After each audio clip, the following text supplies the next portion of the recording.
इधर देखो, यहां देखो, सब लोग सुनो। तो हरपाल नाम के एक भक्त थे भगवान के, खूब भजन करते थे, खूब साधना करते थे, नाम जप करते थे, कथा सुनते थे, लेकिन वो ब्याह नहीं कर रहे थे। क्यों?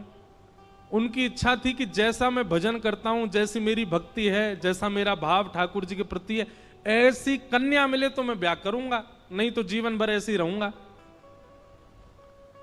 तभी उनके किसी रिश्तेदार ने आकर के बताया, बोले तेरे लायक कन्या मिल गई मुझको। तो हरपाल जी बोले, क्या क्या गुण है उस कन्या का? बोले उस कन्या ने शर्त रखी है, मैं उसी से ब्याह करूंगी जो रोज 1000 संतों को प्रसाद पवाता हो। हरपाल जी बोले, अब तो मुहूर्त भी नहीं निकलवाना, कल ही ब्याह करवा दो मेरा। ऐसी कन्या से तो मैं बिना मुहूर्त के ब्याह करूं। मुहूर्त उसके संग देखा जाता है जिसके संग यह संकोच हो या फिर यह दुविधा हो कि पता नहीं जीवन कैसा चलेगा। इससे तो मुझे भरोसा है बढ़िया जाएगा मेरा जीवन, इसी से ब्याह करा दो। कन्या ने शर्त रखी, हरपाल जी हम आपसे ब्याह तो कर रहे हैं पर हमारी शर्त मंजूर है ना, रोज 1000 संतों को प्रसाद पवाना पड़ेगा। बोला मैं निश्चित करूंगा, आप ब्याह कर लो। और ब्याह हो गया। हरपाल जी रोज 1000 महात्माओं को प्रसाद पवाते। अब देखो, अगर कोई संकल्प ले ले कि मैं 1000 महात्माओं को प्रसाद पवाऊंगा, अगर 100 महात्मा ज्यादा बढ़ जाएं, 200 महात्मा ज्यादा, उनको मना करेगा क्या? वो तो फिर अपराध बनेगा उससे। प्रसाद पवाने का संकल्प लिया तो जितने आए सबको बैठाने की जिम्मेवारी उसकी। ऐसी कथा में भी होता है, कथा में जितने लोग आए सबका स्वागत होना चाहिए, सबके लिए स्थान पर्याप्त होना चाहिए। कई जगह प्राइवेट कथा करा, हम तो मना कर देते, मत कराओ भैया, आपको अपराध लगेगा। क्यों? वैष्णव को पता चला कि कथा हो रही, वो सुनने आ गया, जगह नहीं मिली या फिर वो बैठ नहीं पाया, तो खाली रहे भले ही स्थान, पर फिर भी स्थान बड़ा रखो ताकि कोई भी आए तो कोई रहे ना कथा से, नहीं तो कथा कराने वाले को अपराध लगता है। वैष्णव बिना सुने चला गया। तो हरपाल जी ने नियम ले लिया, रोज 1000 महात्माओं को भोजन कराते। अब 1000 की जगह कभी कभी 1200 भी हो जाते, 1300 भी हो जाते, 1500 भी हो जाते। लेकिन हरपाल जी करते कुछ नहीं थे, कमाई का कोई जरिया नहीं था, केवल दादा परदादाओं की पुश्त से जो उनके पुश्तैनी धन था उसी को ही खर्च करते जा रहे थे। 1 साल तक बढ़िया चला, 1.5 साल बढ़िया चला, लेकिन 1.5 साल बाद धीरे धीरे धन खत्म होने लगा। जैसे ही धन खत्म होने लगा, हरपाल जी बड़ी चिंता में आ गए, क्या करें। पत्नी को नहीं बताते थे। क्यों? बोले इससे तो शर्त लगी, इसको क्यों बताऊं अपना दुख, इससे तो शर्त मेरी यही शर्त थी कि रोज 1000 संतों को भोजन कराना है। तो हरपाल जी ने बाहर जाते और दुकानदारों के यहां से जाकर के कर्जा लेने लगे। वो पुराने संपन्न थे तो किसी ने कर्जा देने से मना भी नहीं किया, सब देने लगे, बोले ले जा। इतना कर्जा कर लिया, 6-7 महीने तक कर्जे में भी उनके संत सेवा बंद नहीं हुई। 6-7 महीने बाद मांगने वालों ने मांगना शुरू किया, बोले हमारा दो, हमारा दो, हमारा दो। किसी का नहीं दे पाए तो पूरे नगर में ये हो गया कि भैया हरपाल जी अब पहले जैसी स्थिति में नहीं है, कर्जा इनको देना बंद करो, ये देते ही नहीं है पैसा लौटा करके। सब बिगड़ने लगा, धन नष्ट हो गया, इज्जत चली गई, लेकिन उनकी संत सेवा नहीं रुकी, रोज संत सेवा करते। एक दिन मन में विचार करने लगे, अब क्या करूं, अब तो मुझे कोई कर्जा भी नहीं देता, गहने भी सारे बिक गए, धन भी सारा खत्म हो गया। तो हरपाल जी ने मन बनाया कि मैं चोरी करूंगा, और चोरी करके ठाकुर जी, आप लोग मत करना ऐसा, चोरी करूंगा। हरपाल जी चोरी करने जाने लगे, लेकिन हरपाल जी का नियम था कि वो किसी के धन की चोरी नहीं करते थे। संपन्न लोगों के घर में जाते थे और उनकी रसोई घर की सामग्री चुरा लाते थे, चीनी, दाल, आटा, चावल, मूंग, नमक, मिर्च, ताकि भंडारा हो जाए सवेरे। इस प्रकार महाराज चोरी होने लगी। एक घर की हुई, दो घर, अब तो हल्ला होने लगा। बोले कि घरों की सामान राशन चोरी हो जाता है। वो बड़ा विचित्र चोर है, धन नहीं चुराता है, राशन चुरा के भागता है। ऐसी चोरी होने लगी महाराज। अब तो लोगों ने अपने अपने घरों में पहरेदारी शुरू कर दी कि चोरी ना हो। तो हरपाल जी को और दिक्कत होने लगी, क्या करें, कैसे करें। धीरे धीरे हरपाल जी इस स्थिति में आ गए कि अब संपन्न लोगों के यहां उन लोगों को ढूंढते जो ना कभी संत सेवा करते ना वैष्णव सेवा करते, और उन लोगों के यहां जाकर के थोड़ा बहुत धन चुरा लेते, स्वर्ण चुरा लेते। करना कुछ नहीं, अपना घर नहीं बनाते थे, बसाते थे, संत सेवा करते थे। ठाकुर जी रीझ गए हरपाल से। ठाकुर जी बोले, देखो ये सब चोरी कर करके और मेरे संतों को पवारा है। ठाकुर जी बोले, इस पर अनुग्रह करने जाना है।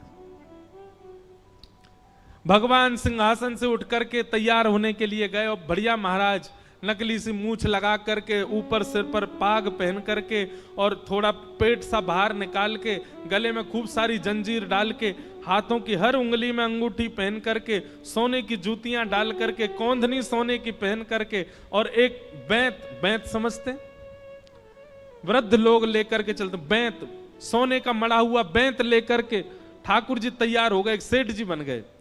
लक्ष्मी भैया ने पूछा, भगवान बड़ा सुंदर स्वरूप धारण किया, कहां जा रहे हो? बोले, अपने एक भक्त से मिलने जा रहे हैं। रुक्मणी जी बोली, मैं भी चलूंगी। भगवान बोले, तुम मत चलो, तुम उसको पहचान नहीं पाओगे, तुमसे अपराध बनी जाएगा। बोले, नहीं नहीं, भक्त दर्शन करने मैं तो जाऊंगी। भगवान बोले, जल्दी तैयार हो जाओ। सब लोग इधर देखो, वहां से कोई सामग्री आ रही है, कथा यहां हो रही है, इधर देखो, और फिर हम आंख बंद कर लेंगे, चाहे आप कहीं देखो। आंख खुली है तो हमको ही देखो। रुक्मणी जी एक सेठानी बन गई, ठाकुर जी सेठ जी बन गए, और दोनों ने मन में विचार किया कि हरपाल जी को दर्शन देना है। और यहां हरपाल जी की स्थिति क्या थी? अब संत सेवा के लिए कहीं से भी धन नहीं मिल रहा था। तो हरपाल जी एक मार्ग पर जाकर के बैठ गए और सोचने लगे, कोई धनवान यहां से निकलेगा तो उसको लूट लूंगा, और लूट के भाग जाऊंगा, सारा धन संत सेवा में लगा दूंगा। तभी उस मार्ग पर कोई और तो आया नहीं, ठाकुर जी सेठ बन करके आ गए। और महाराज खूब सारे गहने पहन करके, पाग बढ़िया सोने की जड़ाऊ पाग पहन करके, ऐसे वस्त्र पहन करके, और छम छम करते चलते आ रहे हैं। उन गहने ही बज रहे हैं ठाकुर जी के।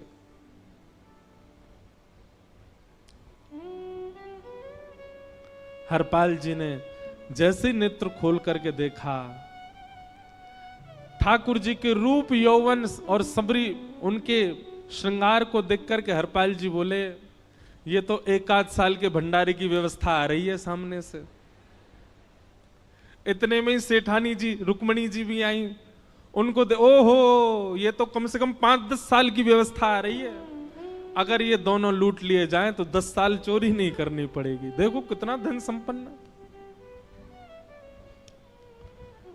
हरपाल जी के बगल में जैसे ही ठाकुर जी पहुंचे, हरपाल जी बोले, भैया जय श्री कृष्ण, प्रणाम।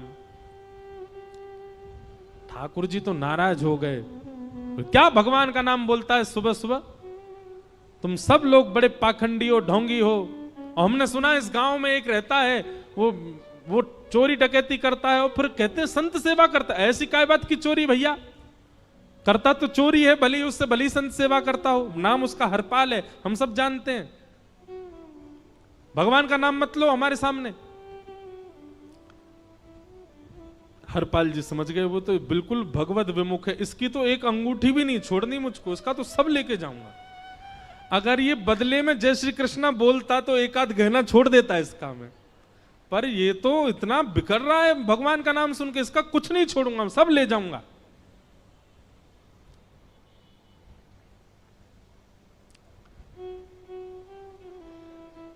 हरपाल जी बोले, हाँ भैया, एक रहता तो है डकैत इस गांव में, और उसका कोई पता नहीं है, वो कभी भी आ जाता है। लेकिन एक मार्ग जंगल में होकर के है, उसमें गांव में नहीं जाना पड़ता। जंगल से गुप्त चुप निकल करके पूरे गांव पार हो जाएंगे, आप शहर पहुंच जाओगे। उसका रास्ता मुझे ही पता है। सेठ जी बोले तो तुम हमको पार करवा दो।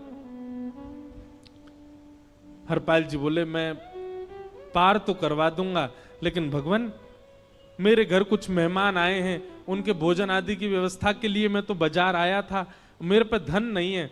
आप यदि मुझको कुछ दे देंगे तो मैं घर पर व्यवस्था करके आऊंगा, तुरंत आपको लेकर के गांव पार करवा दूंगा।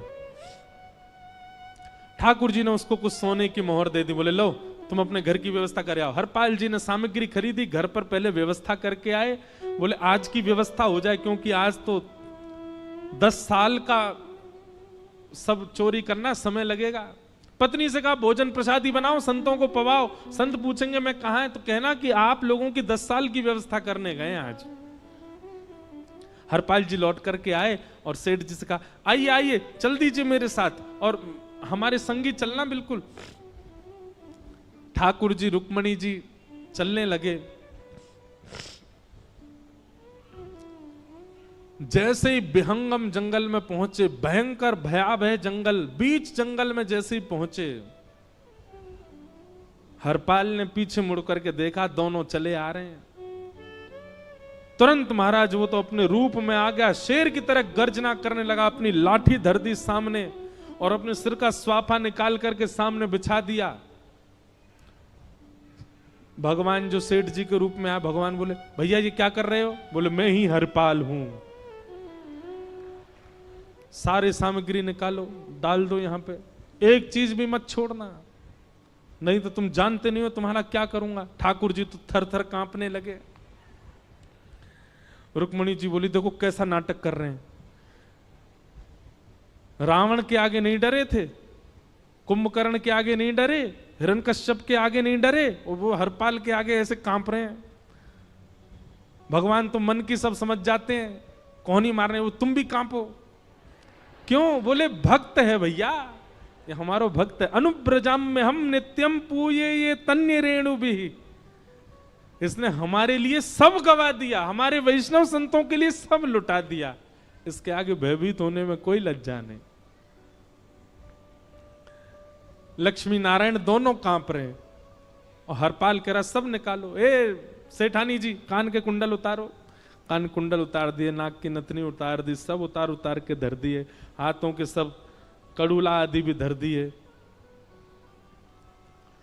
भगवान ने भी अपने सब उतार। बोले बैंत कहां लेके जा रहे, उसको भी धर दो। बोले अरे भैया बुढ़ापे की लाठी, हम गिर जाएंगे। बोले कुछ नहीं गिरोगे, धर दो इसको। जीवन में कभी राम ना, जय श्री कृष्ण बोलने पे चिल्ला रहे थे मुझ पे, रखो इसको यहां पे। सारा धर दिया। बोले बहुत बढ़िया हो गया, अब 10 साल की व्यवस्था हो गई। इतने में भगवान की कनिष्ठ उंगली में एक अंगूठी थी। हरपाल बोला ये कहां बचा के ले जा रहे हो, उसको दो। बोले अरे भैया ये तो बहुत बचपन की हमारी अंगूठी है और ये आज तक हमारी निकली नहीं है और ये निकल ही नहीं पाएगी, इसको बाहर हम निकाल ही नहीं सकते, इसको तो रहने दो हमारे पास। बोले तुम क्या जानो, इस अंगूठी से कम 1 हफ्ता संत भोजन होगा और तुम पे तो दया करनी नहीं है। चिल्लाए थे मुझ पे जय श्री कृष्ण बोलने पर, निकालो इसको। भगवान खूब प्रयास करें, वो नहीं निकले तो हरपाल जी ने उंगली पकड़ी, बोले इसको काट देता हूं मैं, तुम्हारे पास उंगली रहने का कोई काम नहीं है, तुम उंगली से करते ही क्या हो। और महाराज जैसे ही उंगली पकड़ करके काटने का मन किया, वो काटने ही वाले थे, इतने में ही द्वारिकाधीश भगवान शंख चक्र गदा पद्म धारण करके प्रकट हो गए सामने।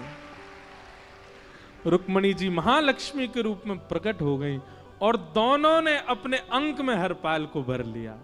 हरपाल जी समझ नहीं पा रहे ये क्या हुआ, दूर हटे। बोले नाथ, बोले हम साक्षात द्वारिकाधीश, ये साक्षात रुक्मणी तुम्हारी भक्ति से प्रसन्न होकर तुमको दर्शन देने आए हैं।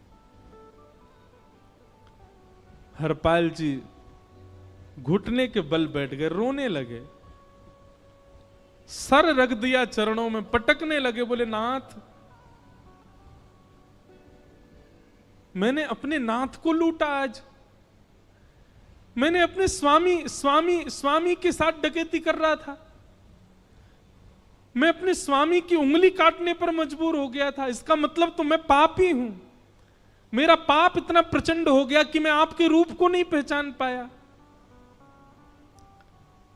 भगवान ने हृदय से लगा, नहीं हरिपाल, तुमने कभी अपने लिए प्रयोग थोड़ी किया। तुम्हारी पत्नी भूखे सो जाते हो, लेकिन संतों को भूखा नहीं जाने देते।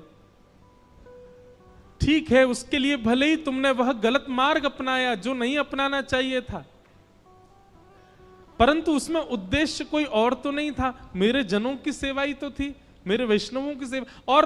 और देखो हरपाल, एक मेरी बात सुनो, आज तुम्हारे मन में ग्लानि होती है कि तुमने दूसरों का धन हड़प करके और उससे संत भोजन कराया। वास्तव में इसका विधान शास्त्रों में यह बताया गया, जिसके धन से भोजन बना और संतों ने पाया, परोसा भले ही किसी ने भी हो, कार्यक्रम भले ही किसी ने भी कराया हो, पर धन जिसका लगता है पुण्य उसी को मिलता है। तुमने तो अपने गांव के, शहरों के उन लोग जो कभी संत सेवा नहीं करते थे, उनके धन चुरा चुरा करके उनको पुण्य बांटा है। तुमने कुछ गलत नहीं किया है। हां, अपने प्रयोग में यदि लेते तो पाप हो जाता, लेकिन तुमने तो एक रत्ती भी अपने प्रयोग में नहीं ली, सब संतों में लगा दी, और जितने लोगों का धन चुराया उन सबको पुण्य प्रदान कर दिया। हम तुमसे बड़े प्रसन्न हैं। हरपाल जी चरणों से लिपट गए, बोले नाथ आप बड़े कृपालु, बड़े दयालु। भगवान बोले अब हमने दर्शन दे दिया, अब हम जाएं। और सुनो, ये सारा धन हमने दिया है, 10 साल का नहीं होगा इससे। तो बोले जब तक तुम जीवित रहोगे तब तक की सेवा बनेगी, इससे संत सेवा चलती रहेगी। ये सारा धन आभूषण हम लेकर के इसीलिए आए थे, ताकि तुमको अब कभी किसी से मांगना ना पड़े, किसी से हड़पना ना पड़े। भगवान जाने लगे तो हरपाल जी चरणों में गिर गए, बोले नाथ आज मैं आपके दर्शन कर पाया, मैं संत सेवा कर पाया, इसमें सबसे बड़ा योगदान मेरी पत्नी का है। उसने नियम नहीं बनाया होता तो शायद मैं कभी ऐसा नहीं करता। आप उसको दर्शन दिए बिना जाएंगे, मैं उसको क्या बताऊंगा? मैं उससे जाके कह भी नहीं पाऊंगा कि आप मुझे मिले, और उसकी वजह से आप मुझे मिले हो, कृपा कर उसको दर्शन दे दीजिए।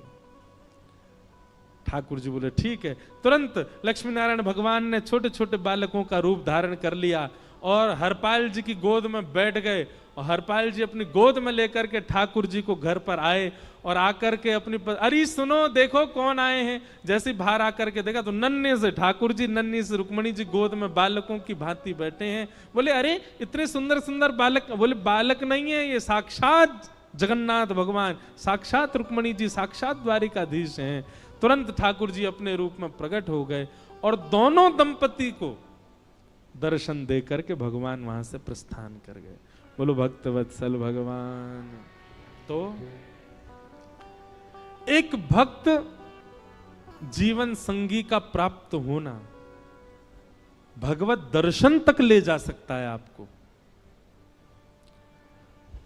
अब जिनके ब्याह हो चुके हैं उनसे तो अब हम कुछ कर नहीं सकते, पर जिनके नहीं हुए हैं संभल जाओ, सुधर जाओ, ठाकुर जी से प्रार्थना करो, और प्रार्थना करके केवल एक ही चीज मांगो, क्या हम गृहस्थी हैं नाथ, यह गृहस्थाश्रम है, हम इसमें आ चुके हैं, अब कृपा करके हमारे जीवन में जो भी आए वो आपका भक्त आए। लेकिन आपके अथक प्रार्थना करने पर भी ठाकुर जी ने यदि नहीं दिया तो भी चिंतित मत होइएगा। मीराबाई को भी नहीं मिले अनुकूल, करमेती बाई को भी नहीं मिले अनुकूल, सक्कू बाई को भी नहीं मिले अनुकूल पति,